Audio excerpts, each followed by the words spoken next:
my retirement than a financial professional that said I had to be in stocks, bonds, and mutual funds. That was really the itch to get this started. And I'm really excited to tell you there's over 12,000 people now that are doing it because of New View Trust.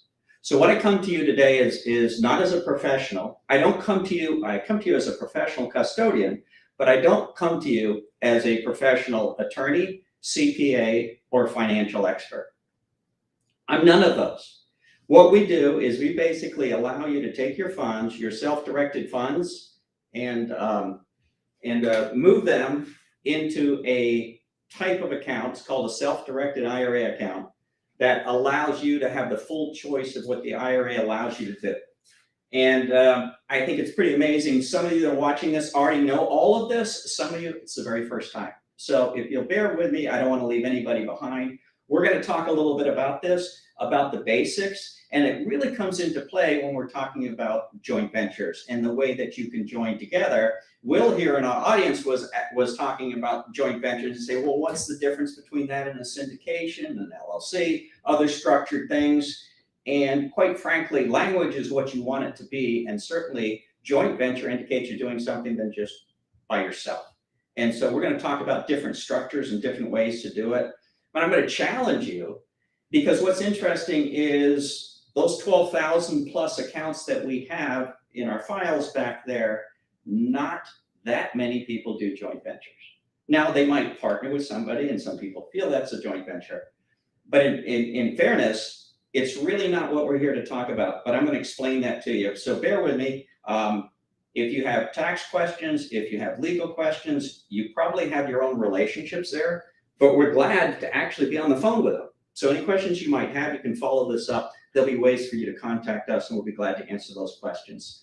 Further on the process, you'll also be able to chat. So as I understand it, because we're live right now, and chat your question in, and we'll try to answer it before we get finished. We're going to plan on about 30 minutes for this to get through it.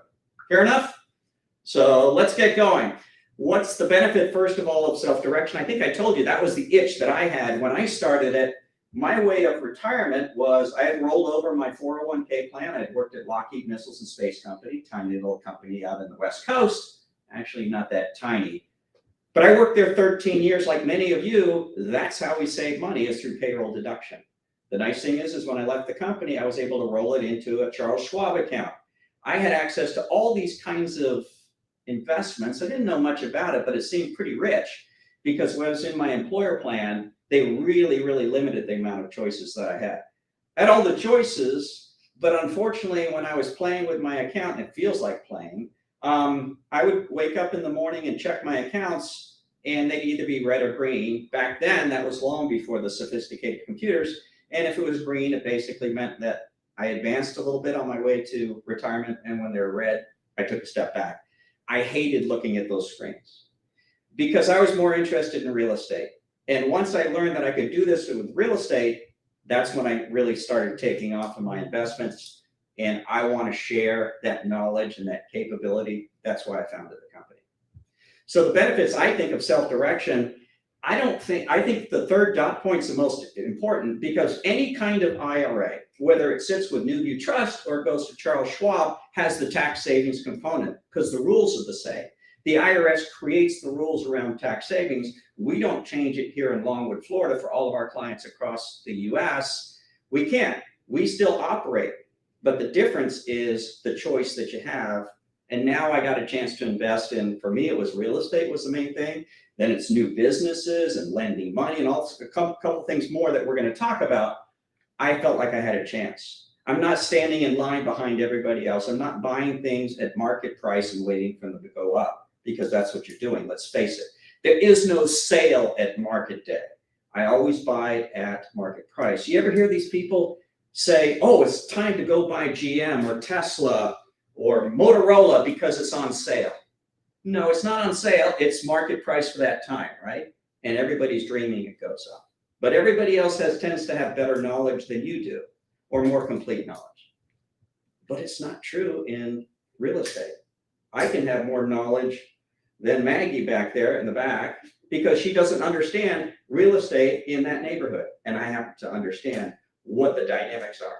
So now I get to use my mind in ways with a self-directed IRA I can't possibly do outside of it. Yes, diversification. So if you want to be outside the stock market, no better place than self-directing and all the choices that we have there. So that really works. Now, all the money that you can put in IRAs, actually, this is interesting, and I don't want to spend too much time. Many of you know that you can put about $6,500 into your IRA every year if you have earned income, if it's eligible. And of course, anyone with gray hair or not much hair, right? They're probably eligible for an extra $1,000. This is not how America saves, although you can. Remember we talked before, it was usually from payroll deduction from your employer.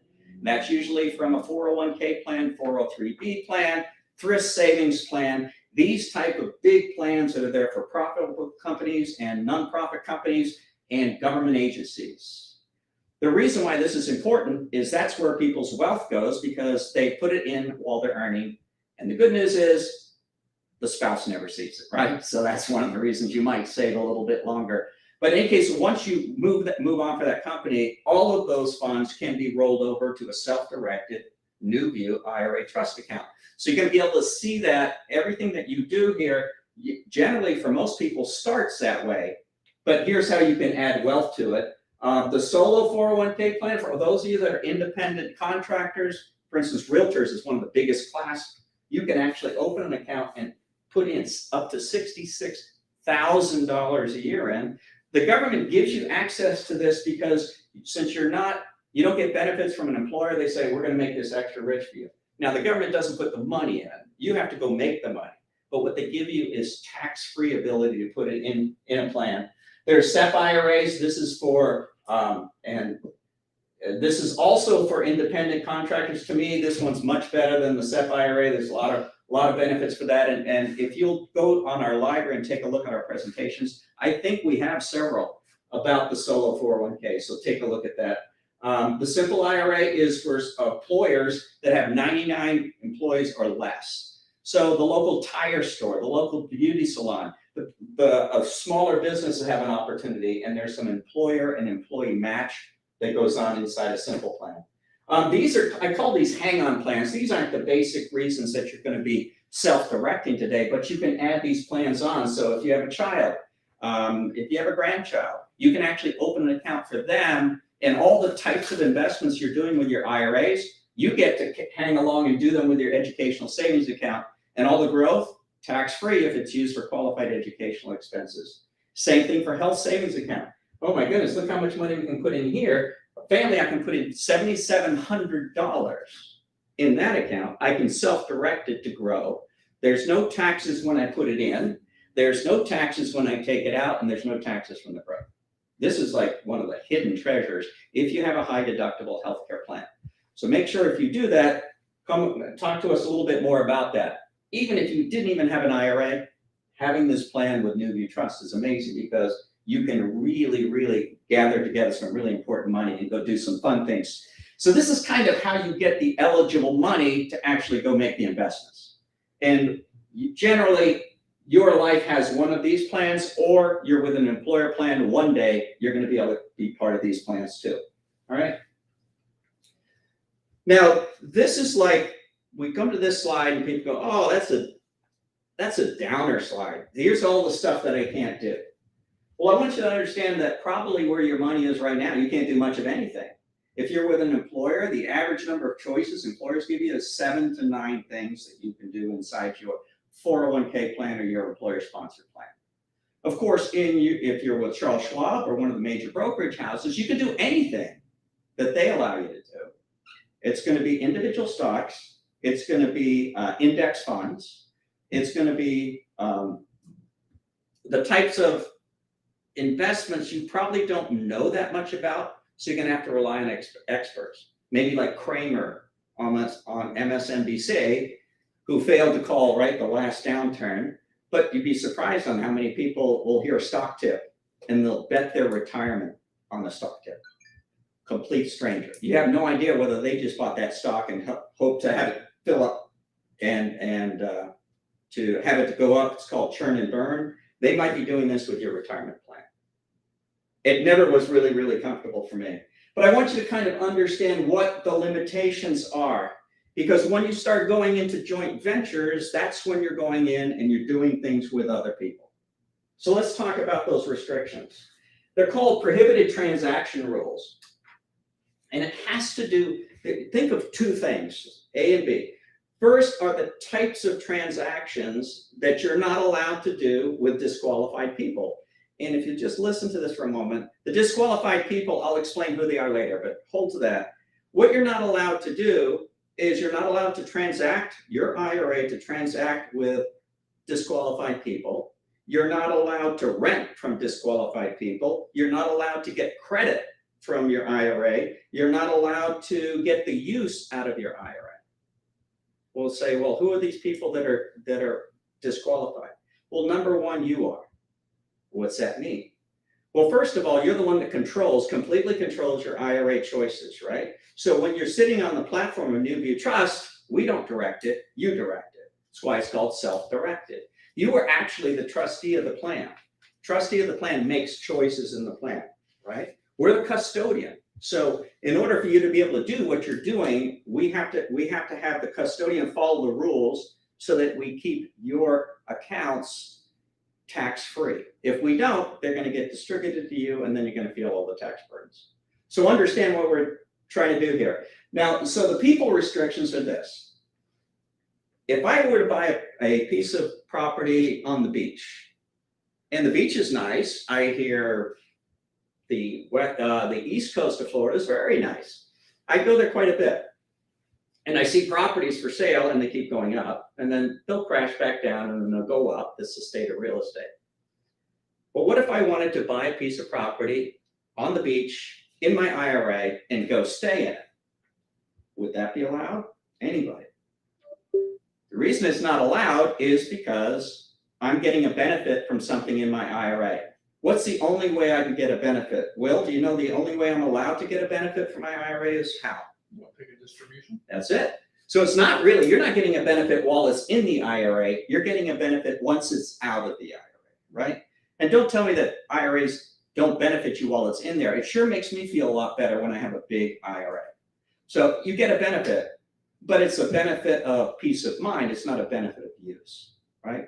So it doesn't matter whether you have cash in the IRA, you can't get the cash until you take a distribution. It means that if you own something in an IRA, that means you have to take that distribution. So I could actually buy a property on the beach in my IRA and use it once I take it out. But once I take it out, I have a tax ramification because I've got to pay an ordinary income tax when I take it out. Except what type of account? A Roth account. This is what's so powerful about a Roth, and there's really great techniques that we can talk about at another time, but that you can actually make investments in a Roth. If I'm going to go use something in my retirement years, why not go buy it 15 to 20 years before I'm going to want to use it? Put it in a Roth and let the Roth generate income. All that income that's generating from that piece of real estate goes into cash, right? I can reinvest it in something else. It all grows. And when I reach 59 and a half, and I've had the Roth at least 5 years, those are in the requirements, I can actually take it out and use it. Can't go put it back in, you can't once it goes out. But the cool thing is I get to have my dream with my IRA, but you got to think about that ahead of time, all right? So the very people that are not allowed to transact with your IRA, get a benefit from it, or give a benefit to it is yourself, but there are other people. Sometimes it's business interests. So if I have a business partner, I'm 50-50 business partner with somebody, that's somebody that my IRA can't transact with. So that person couldn't stay in there, in that unit at all either. Also, the family members are your parents and your grandparents, your children and your grandchildren, and their spouses and your spouse. You know, it's funny, I was sitting in here, or giving a lecture, and somebody raised their hand. They said, well, can I transact with ex-spouses? And I had to scratch my head. I wasn't sure, but I just answered, why would you ever want to do that? You can't stay married and you want to be linked together on a piece of property. I didn't quite understand the question, but there must have been something. Maybe it was a very, very nice divorce as far as that goes. But I would generally say as counsel, stay away from family members if you're doing deals. It's very hard to do an arm's length transaction with those people.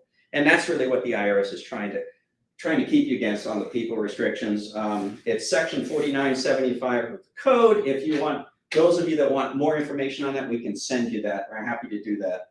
Let me go back one. I think I jumped. The transaction restrictions, this has to do with disqualified people again. So understanding that you can't transact with disqualified people. Ooh, investment restrictions. Well, wait a minute, with Schwab, all of this stuff is restricted, right? I'm not allowed to do it. I can't go buy a single family rental and go do it. I can look across the way, we're up on the second story, if I can describe where I am, here in Longwood on a busy road, and across the road is a Colombian restaurant. Would you realize that I can actually make an investment in that Colombian restaurant, in the business, or I could make an investment in actually buying the building that the restaurant's in, because most of the time restaurants don't own the building, they're just leasing it, right? So I can be involved in either one of those kinds of things. They're not restricted. They're only restricted if family members own them, you see, or if I'm going to get a benefit directly. The restrictions in a self-directed IRA are very, very few. Outside of these people and transaction restrictions, the asset classes are, you can't have precious metals with 4 exceptions, gold, silver, platinum, and palladium.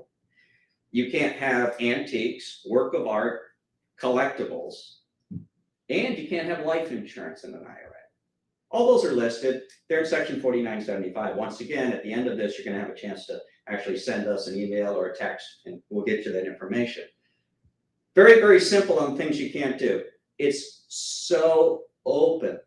And most people don't even know about the joint ventures that we're going to talk about and how that works. So what is it? There's a lot of words here. I kind of look at it like this. It's generally a one-time deal. When you think of a venture, right, it's something that you're going to do. It's not this joint agreement that whatever we're gonna do together, we're gonna throw it all in a pool and we're gonna have fun with it and see how much we can make it grow. I've actually done that with somebody, and it was so much fun to do it. But that isn't considered a joint venture. A joint venture is when we want to go do this thing. This is when it starts. This is when it ends, and this is how we disperse the money. Right? It's how the money and the resources come in. And it's also, that agreement is also how we disperse the funds. How do we end up back in zero again, right? And that's what we're talking about from joint ventures. Now, joint ventures can be housed in different ways. A joint venture can be direct, and it's based on a piece of paper. I kind of look at it that way, say, a joint venture should be simple enough to write down. This is going to be amongst friends. This is not an adversarial thing. It's the fact that we're friends now, or at least we're knowledgeable of each other, and we're going to be friends when we come out because you write everything down, and this way you have a true meeting of the minds. That's what I love about self-direction, because self-direction is all about a meeting of the minds and basically letting your creativity go crazy within the boundaries of the prohibited transactions and disqualified parties. If you stay within that, there's almost nothing that you can't do. And I'm going to go through, we're going back to that. Types of joint ventures. What I'm going to do is I'm going to give you real estate investment, and Will, as you pointed out, it certainly includes syndications, business ventures, private equity. The reason why I want to go through this one is that these are the ones that we see in our office, and they're pretty cool because what it does is allows you in this particular investment where individuals can play to their strengths. It's not all about money. Most of the time, everything's about money. The person with the money controls everything. But I think there's a lot of times you might have the money, but you don't have the know-how.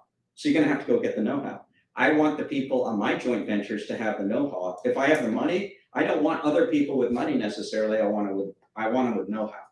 Because self-direction is all about each deal you do, you learn more. And you feel a little less scared. I had lunch yesterday with someone that does hard money lending. Do you know what that is, hard money lending? It's basically when you lend primarily because of the underlying property. Yes, you want to know the person, et cetera, and they do that. And I said, I'd be scared to death. How much, what's your biggest loans? Oh, like $2.5 million. What happens if they don't pay? Well, I take care of all of that beforehand. I would make sure that if I have to repossess it, what it's going to cost, and after everything, I'm going to get my money back and more. That's interesting. How many times have you had to do that? Once. How many years? Been lending? 17 years. He says you do it by getting the paperwork right. And I think you do the same thing in a joint venture. You do it by getting the paperwork right. There's lots of different things that you can do. Once again, the rules are the same, whether you're doing a joint venture or investing in one asset. You can't go through these things. And there's some risks associated, but what I want to do before I get too much further on is to take you through a joint venture. Now, you're going to have to deal with my penmanship. So hopefully we get this zoomed up for those of you that are elsewhere besides here in our offices in Central Florida. And we're going to go through an example, a relatively simple example. My job here is not to leave anybody behind in understanding, but if I do, you have the chat window. I'd encourage you to go do it or go use it. And we're going to get going here. So I'm going to give you an example. So we have two players in this joint venture. We're going to make it two people. First of all, John has a New View Trust IRA, and he's going to be an investor in this. And Sue's a real estate expert. She does not have an IRA. I have no idea why. We're going to contact her afterwards on this example and say, why didn't you have one? But I want you to understand that joint ventures don't have to be a bunch of IRAs together. It can be IRAs and non-IRAs. And for the advanced class, the joint ventures don't work so well. But if you're in a partnership or in a co-investment, do you know that me and my IRA can invest in the same thing? We can't invest in a joint venture because there's generally work associated with a joint venture. But if I have a $800,000 or $80,000 in my IRA, and I have $120,000 in my bank account, I can buy a piece of property with my IRA. And my non-IRA. You understand though, two people are buying. They're not partnering together. The money never touches each other. We just own our separate interests. And then I'd have to hire a property manager to manage it. Because there's nothing wrong with that, the renter's money will get split. The renter has to send two checks, one to New View Trust for my account here, and the other one to my mailing box at home. Understand? Because two people own it, two entities own it. One is my personal, the second is my IRA. That's partnering. Joint venture, this wouldn't work because there's going to be some work involved in this, and I'll explain how that works. So what we have is we have a joint venture with John and Sue. Don't forget, John is Mr. IRA and Sue is the expert in real estate. I meet these people all the time. There's a lot of people that are really expert in real estate that may not be good savers. They may be in a different economic situation I am. I run a company. I might have extra cash, or John has extra cash in his IRA, and Sue doesn't, but Sue knows the real estate market really, really well. And her investments are somewhere else. But we have lunch, and she's always hustling real estate to me. She's always hustling, because she knows I'm a softie when it comes to real estate. And she says, I saw something in my neighborhood that's really good. I said, well, tell me what it's about. Well, it's the purchase price is $200,000. I said, well, okay, tell me more. What is it? Well, it's a 3-2 corner, no pool, and it's 1,500 square feet. Well, I kind of know that that's pretty good investment property. People, investors like that, right? There's no pool in the backyard to take care of. It's a small lot. It's perfect, right? So I'm kind of interested because I know that particular area of town, and it's worth more than $300,000, or it's worth more than $200,000. So I said, there's a lot of hair on that one. There's a problem. Tell me what it is. And Sue tells me, well, it's horrible. It's avocado. Everything's avocado. It looks like my grandmother's house. Last thing it was updated. But they've taken care of the bones. The bones are good. It's a concrete home, concrete block home. The roof's pretty good. It's got 4 or 5 years left on it. You won't have to change it. So what's it going to take? Well, it's going to take an eye. An eye. I said, Sue, who has an eye? She says, I do. I have an eye. Are you intrigued? Yeah, I am intrigued. But right now I've got money set aside. It's not really working. And she says to me, let's do this together. Oh, that'd be cool. Well, let's do it together. So doing it together basically means I need to figure out what that means, right? So first of all, I don't want to hold this. I want to sell it. I just want to sell it. I just want to stuff more money in my IRA. That's a noble purpose, right? So I want to sell it, and I want to sell within 6 months. Fair enough? I don't want to hold it for more than 6 months. So Sue, I'm not going to be married to you on this deal for a long period of time. Let's get in and get out. How long will it take? Well, Sue says 60 days and $20,000 to rehab it. What did she say I could buy it for? Do you remember? $200,000. So 60 days, but I have no idea how long is it going to take. Sue, how long is it going to take to sell? 60 more days to market and sell. Well, what am I going to have to do? She looks at me and she knows that I'm going to screw up anything that I touch. So she says, you don't have to do anything, but you got to fund it. Well, I can fund it. I'm anxious to fund it. I want to get some money in the deal.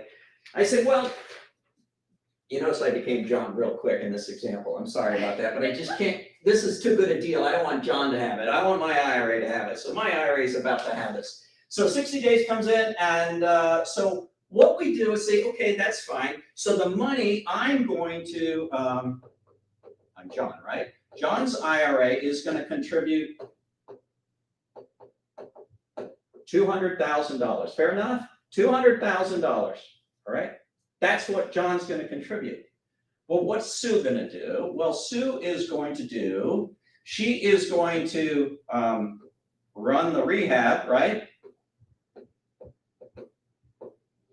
Of course, she's going to have to purchase the property. So she's going to deal with the title company, property. She's going to sell the property. And she's funding the rehab. So she's going to be popping in $20,000, right? I'm popping in $200,000. I do no work. By the way, it's fair I should earn interest, right? I want to earn interest. So I want to earn interest. Can someone in the audience help me this? I want to earn interest at 10%. I'm not going to be greedy. So how much interest, if it takes me 60 days to get it, 60 days to fix it up, 60 days to sell it, can someone help me what that amount would be at 10%? I'm seeing some faces and some real difficulty. Do you have a calculator there on your phone? Come on, Maggie. I'm going. 20,000. So 20,000 would be a year, divided by 3, and what do you get? I think you get about $6,666, right? Maybe not a good number, but yeah. It's not a nice round number. So John wants to be paid interest, okay? But what else is there in a house that you gotta, when you buy a house, what do you always have to pay? For some reason, you always have to pay. You have to pay interest on the money, but there's usually 2 other payments you have to make when you hold property. Can anyone help me with one of those? Taxes. So you need property taxes. Okay. So we're going to assume for just a moment that your property taxes are going to run 1% of, that's pretty low, but 1% of the potential sale price. That'd be $3,000, right? $3,000 a year. You're holding it for a third of the year. That would make it an even, just to make up for that uneven one. $1,000, right? So there's $1,000 of cost here.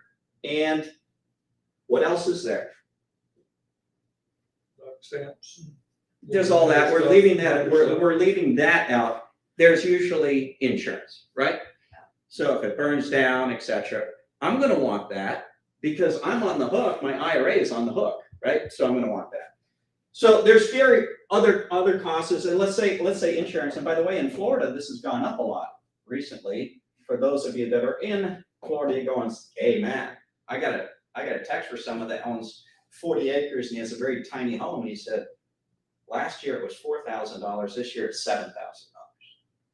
So it's a very real thing. But in here, let's assume it's about $1,500 for this period of time. That'd be a lot of money, all right? All of this is in the joint venture agreement, and I would suggest that if you can't fit it on a piece of paper like this, it's too long and too difficult.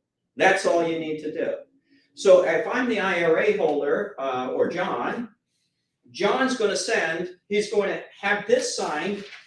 He's going to sign it, but who else has to sign this? New View Trust, because New View Trust is the holder of his IRA, right? So he's not allowed to be the binding signer of any agreement because it's his IRA. So we'll ask him to sign it or initial it, and we actually execute it. Said, John, what do you want us to do? Where do we send the money? He said, send it over to the title company because we're going to close over at First American Title. So what do? We do what John says and send the money over. All right, we get the signature. Sue also gets to work, right? So she finds the seller of the house, she makes the deal at $200,000 and she starts working, right? And by the way, in that joint venture agreement, there should be rules about what's going to happen if, right? What happens if this gets delayed? It's not going to take the 60 plus the 60 because this stuff always happens. There's an extra 60 days. What do we do? Or we sits on the marketplace, and guess what happens? The marketplace goes down. Anticipate that in your venture and say, if it goes for another 30 days, we will drop the price 2% every 30 days until it sells. It's going to eventually sell. And then who pays the extra taxes and the extra insurance? We will make sure that's all dealt with at the end when we split up the money. That's what a joint venture does. So let me see if we can do well. We didn't do too well with math here before, so let's see how we do together on this deal. And let's assume it goes according to plan, right? So the purchase price is $200,000. So we're going to settle it. We sell it for $300,000 after 4 months, right? So who gets paid here? Who's the first person that has to get paid? Well, it's according to the venture agreement, but I would suggest it's the person that brought the money to the table, right? So John gets his $6,660, right? By the way, this should be $300,000, right? $300,000 is what we got.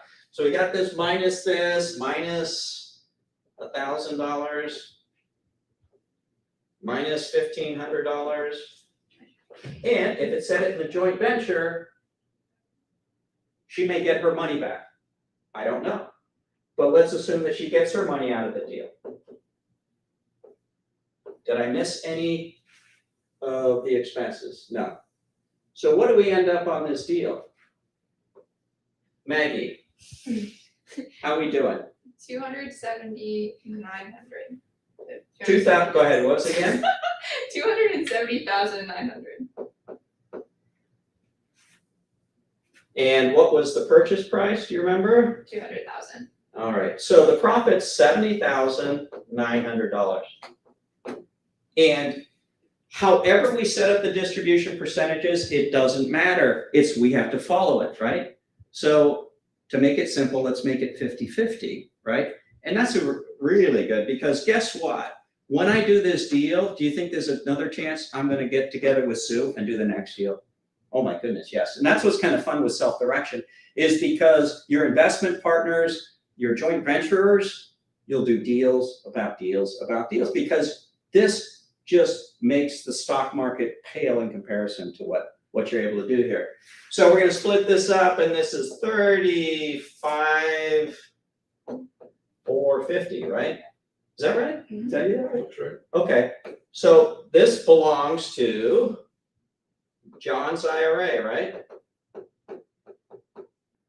What's the tax on this? So, Wait a minute, it's what? none. No tax? There's gotta be some tax. No tax. Do I have to do a 1031 exchange and find a like-kind building? Why not? It's because it's in an IRA. It's not because you have to do exchanges when it's outside the IRA. That's what's really cool. You can move from this asset to another asset. You can do a joint venture in a new business startup and help fund that. So you can move from one asset class to another. So there's zero tax here. So who else got money out of this deal? The realtor, Sue. What's her tax? whatever her tax rate is. Sue needs a solo 401k. Why is she seeing a solo 401k? Because it's possible, depending on what her role was, if she didn't do the work herself, but she acquired the work, she could have had all of hers tax-free too. And doing that. So I've given you an example of a very, very simple joint venture. And what I want you to do is to think about this, but think about bringing your own creativity. I had the opportunity to spend some time with Robert Kiyosaki, and many of you probably know him from Rich Dad, Poor Dad. Great book, because it really, really shocked people that read it, because they always thought that saving and investing in the stock market and saving and investing in the stock market was the best way to win.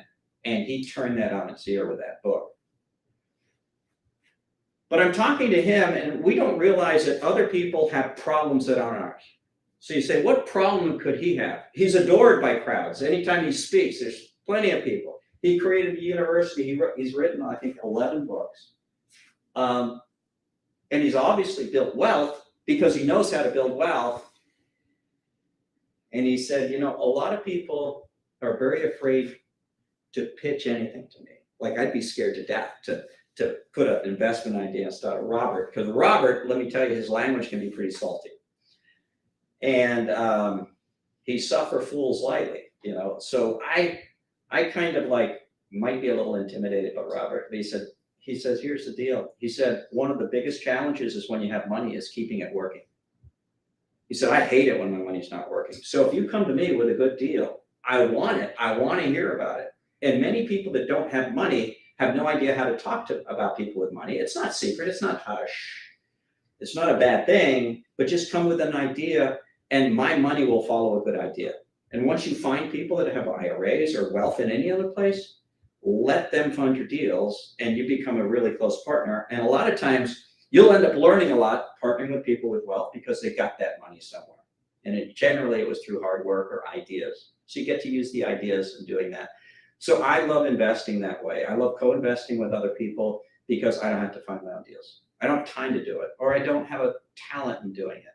But there's many people that need money that find the deals.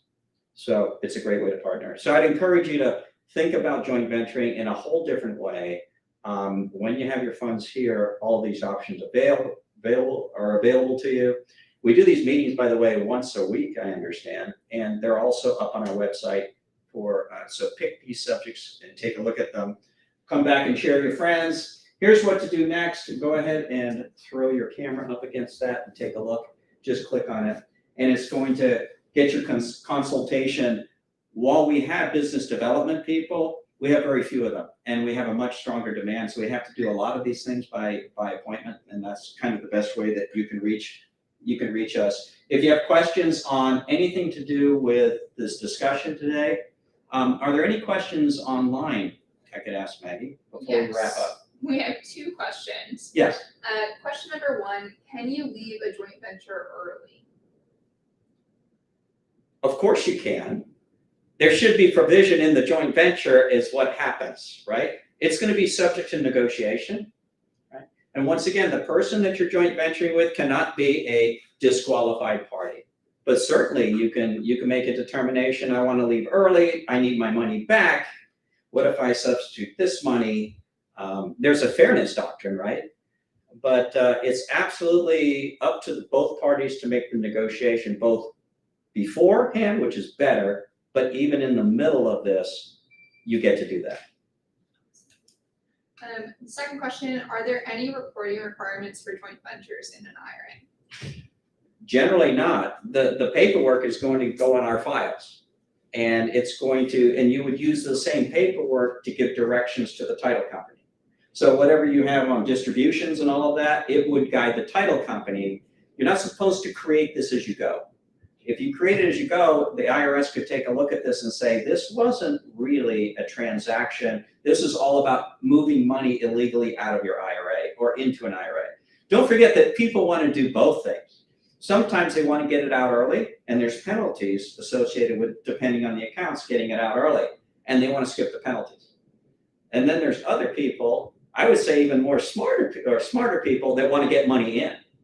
Because the best place your money can be in is a tax-deferred account. It's very hard to get it in. That's why there's rules around contribution limits. So there's people that want to try to get it in. But we don't really allow any of those activities to go on that we're aware of. Awesome. That's all the questions we have online.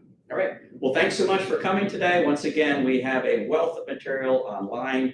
And thank you so much for being part of NewView and NewView Trust.